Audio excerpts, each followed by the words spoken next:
21h30 à Paris, retour dans Paris Direct, à la une de l'actualité. Le retour aux États-Unis de Brittney Griner. Elle semble en bonne santé et de bonne humeur, selon un porte-parole de la Maison-Blanche.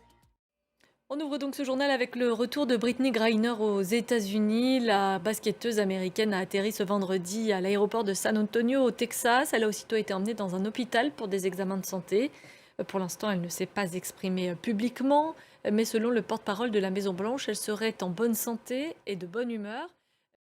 Et toujours concernant la Russie, la répression de l'opposition continue. Ce vendredi, un tribunal de Moscou a condamné Ilya Yashin à 8 ans et demi de prison. Il était jugé pour avoir dénoncé le meurtre de civils par l'armée russe dans la ville ukrainienne de Boutcha.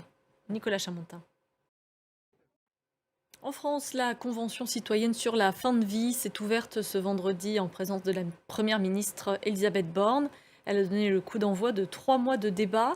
Les quelques 200 Français tirés au sort sont invités à se pencher sur les évolutions à apporter ou pas à la loi actuelle sur la fin de vie. Astrid Mesmorian. Du sport, à présent, la Croatie s'est qualifiée pour les demi-finales au Qatar. Une victoire qui n'a pas été simple. Les Croates ont dû aller jusqu'au tir au but pour éliminer le Brésil, qui était pourtant l'un des grands favoris de la compétition.